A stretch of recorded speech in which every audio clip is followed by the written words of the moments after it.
everybody hears the success stories of how someone did this and someone did that on non-farm payroll. I made this much money. I made that much money. I'm able to get a withdrawal for this much money because I killed it on non-farm payroll.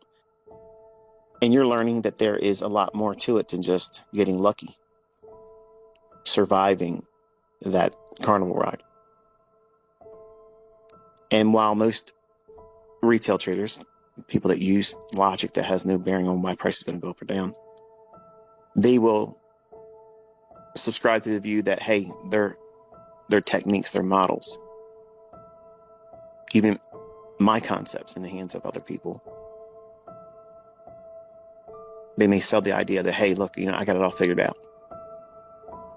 And as I mentioned, every single time I've ever talked about non-farm payroll,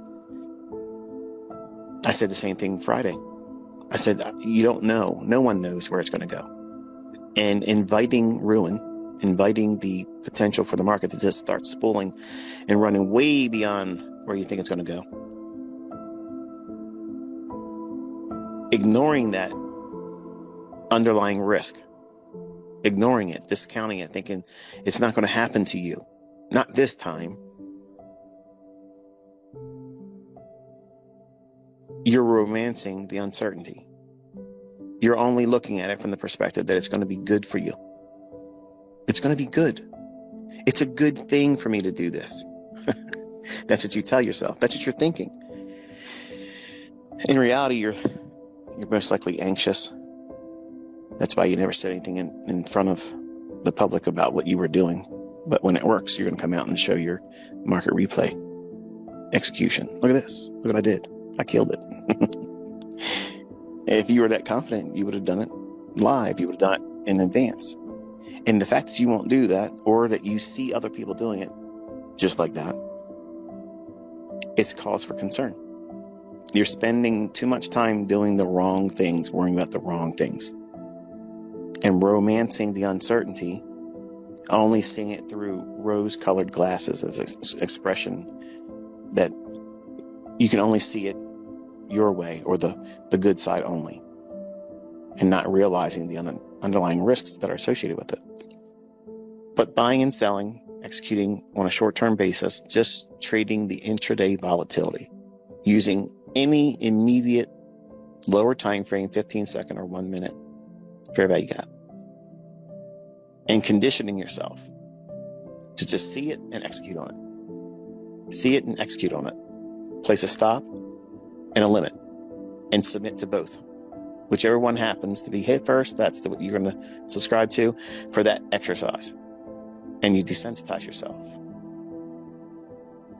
See, that is the right thing to do. Not going in thinking it's always going to be an outcome that's favorable to me. You need to remove that thought process entirely.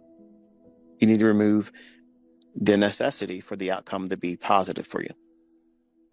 Because if you focus on that in the beginning, while you're discovering who you are, what you're going to do to wreck yourself, before you discover your character flaws, every one of us have them,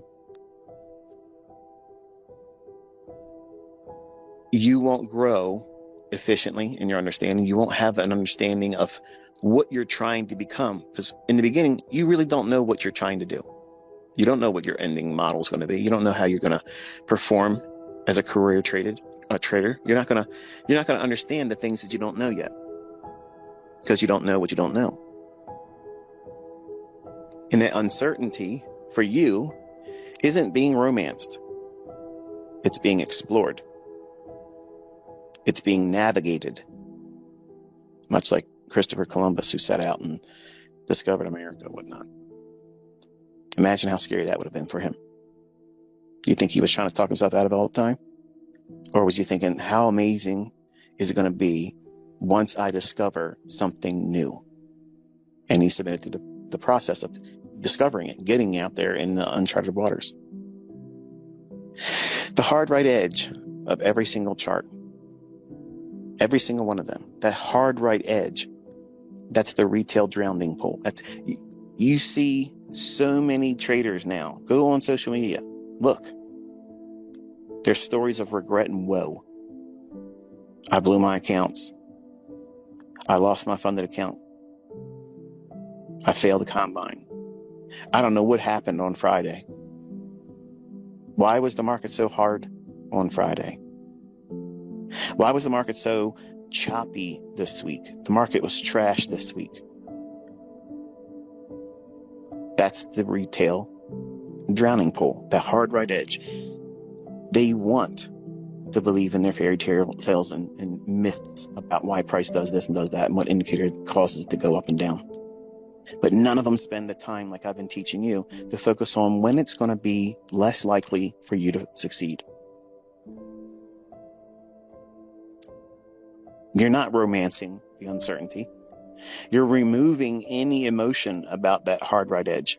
You're looking at, why would price go up? Why would price go down? Who is it going to hurt? Because that's what this game's about. It's about taking. It's about overtaking and devouring. That's what it's all about. It's nothing else but that. And your indicators are going to crunch numbers and spit out some data that you're going to subscribe a religion to.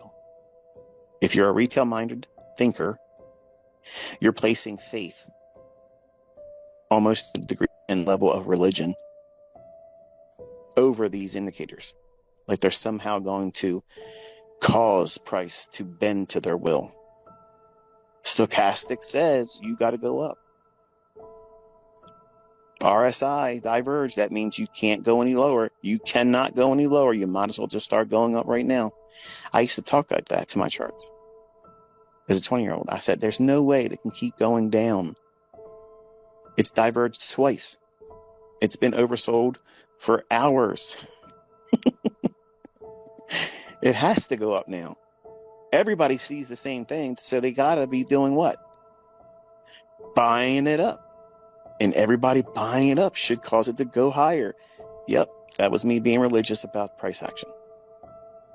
And that was also me losing money. That hard right edge is no longer scary to you. Because you understand where you're at in price relative to the dealing range, the seasonality, what month of the year you're in, what week of that month you're in, what day of the week you're on, what the economic climate is for that week because of the economic calendar. And you're learning how to navigate uncharted waters.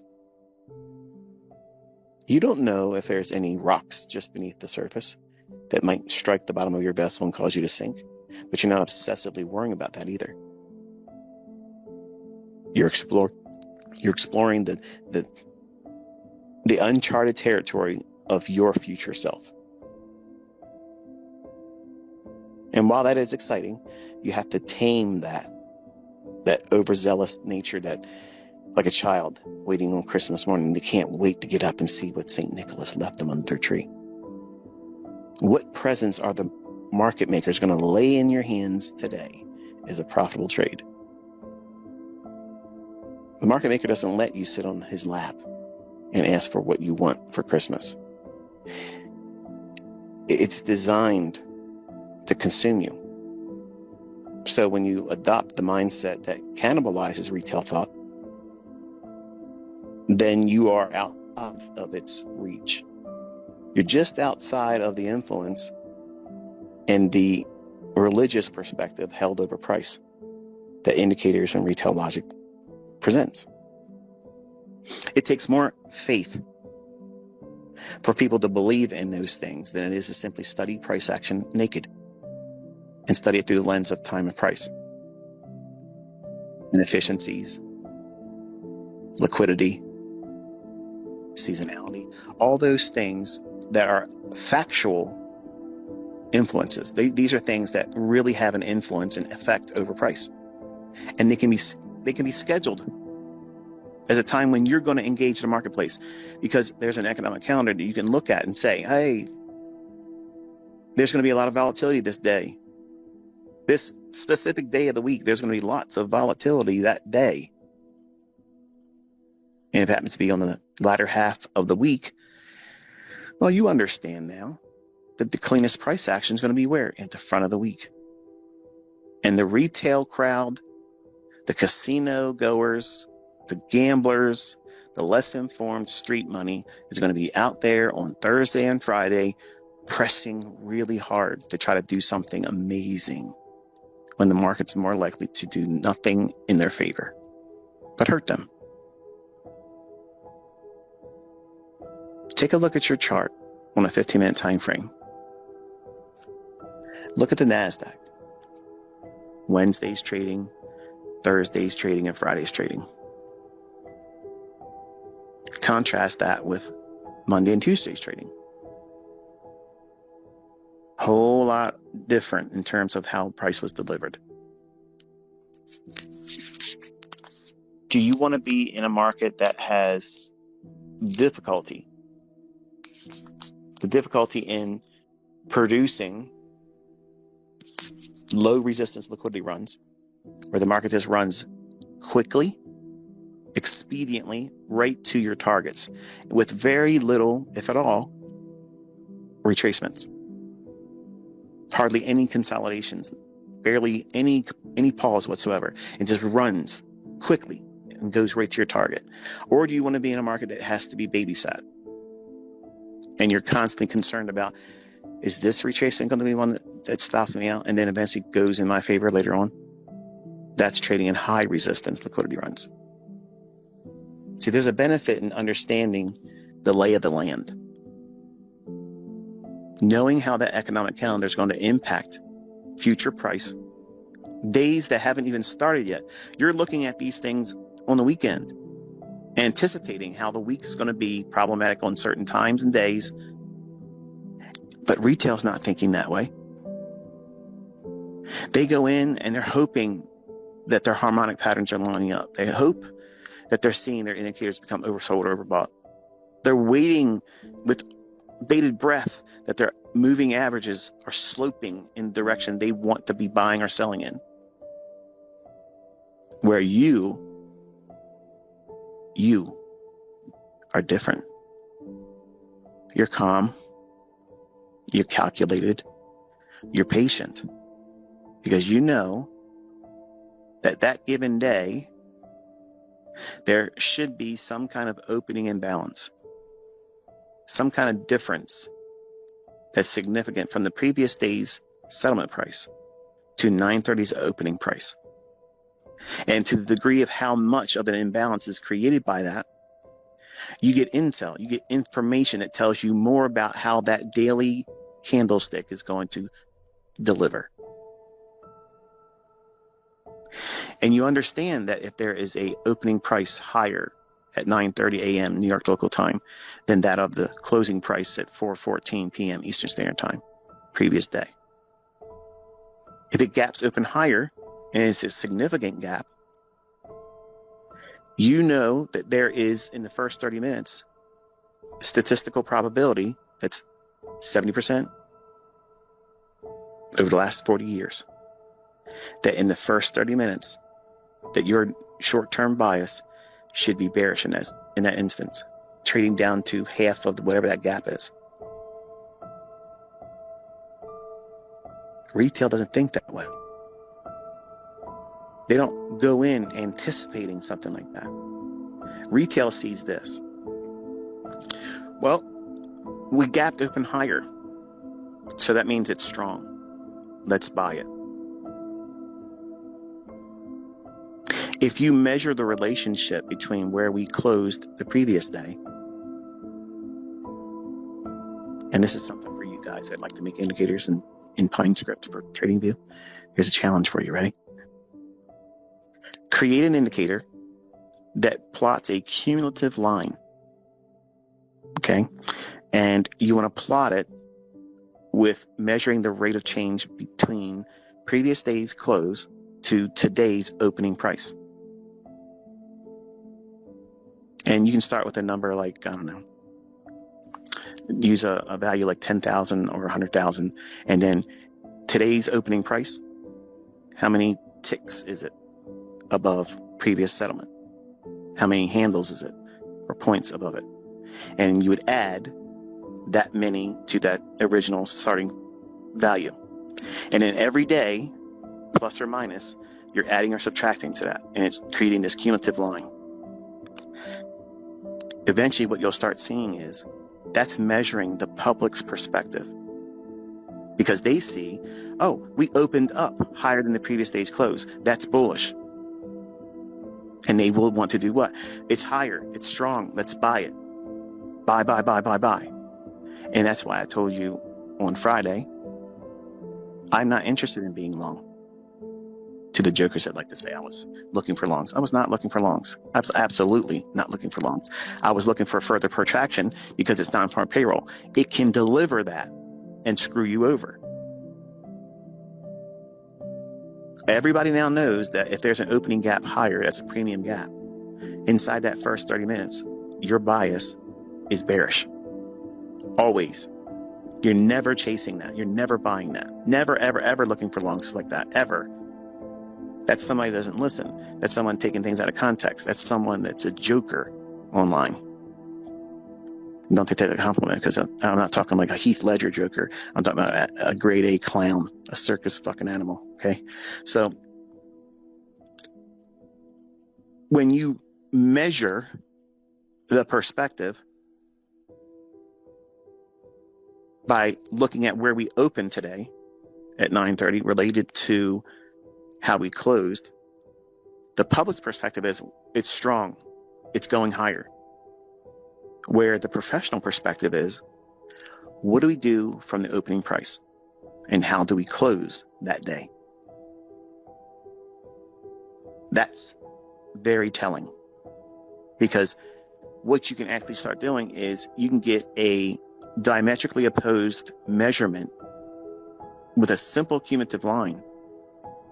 And by doing it on the open to close relationship, you end up with Larry Williams' accumulation distribution formula. But if you switch the logic and you do a cumulative line basis on the difference between previous close to opening of today, you're measuring the public's perspective. What do you think happens? Think now. What do you think happens when you plot both of those lines as an overlay, one over top the other? And one fails to make higher highs when the other one does.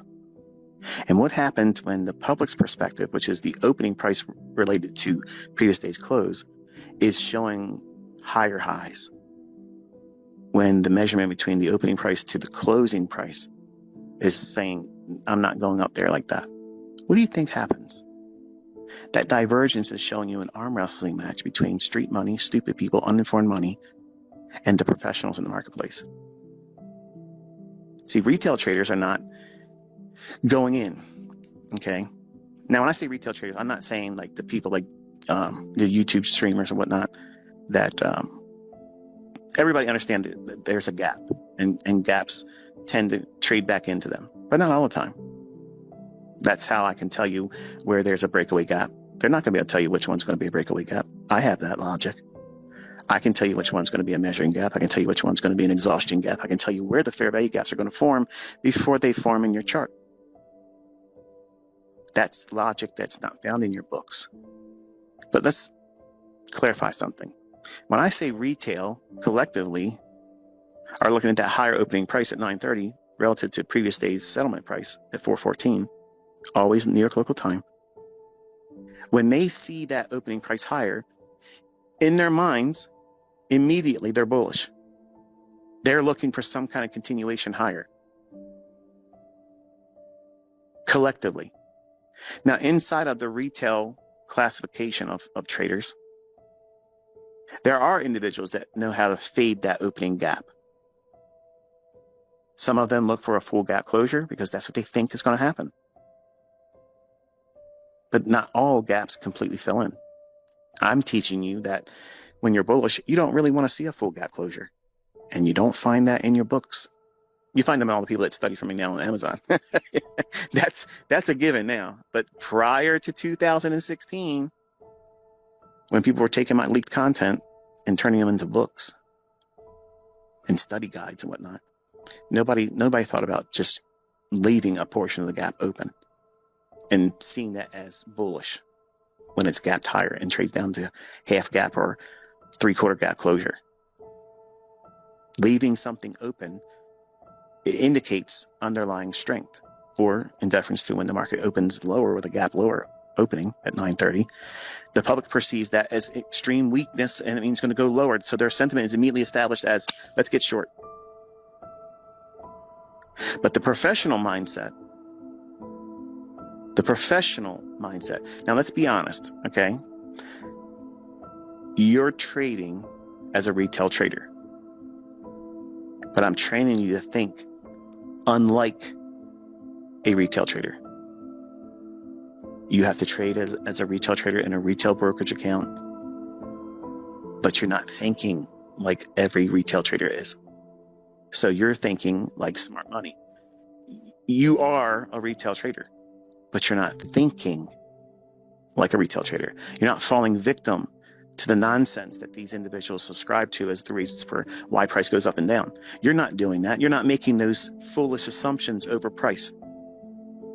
That because it looks like some kind of animal pattern, some kind of geographic pattern connecting the dots and trend lines, and therefore it makes some kind of a illustration, like a horoscope.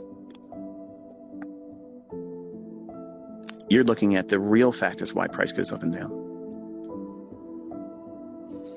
And if you can measure and compare the relationships on how, on a cumulative line basis, it's a very simple process. If the gap's higher at the open, however many handles or ticks it goes up and opens up from the previous settlement price, that's how much your indicator value adds to the cumulative line. And then you do the same thing by plotting the difference between the opening price to the closing price. And if you do that, what you'll start seeing is an X-ray view of real accumulation and distribution against the weak-handed public traders. And that's why when we look at these large opening gaps and the market has been building up, like I was describing on Friday in live stream, I said I would never chase this buying it. I would never go long. I'm not interested in buying it. I don't care if it went up to the primary buy side. I'm not buying that because we already established a huge gap. And that's going to do what? It's going to entice retail traders to look for longs. I'm not looking for longs. I'm looking for the final Judas swing. And when we finally broke down, we started consolidating and created that little tiny little messy little range. I said, I'm going to cut through all this chaff right here and I'm going to focus on this little fair value gap in here. Well, where was the gap? It was gap higher. So the bias is what? Bearish. It displaced lower. And I pointed right to that little fair value gap. I said, now that one, if all things being equal, and if this is weak, if it's bearish, it's going to stay in the lower half of that fair value gap and not trade in the upper half. And you watch that happen. And it trade down to mid gap and sell side.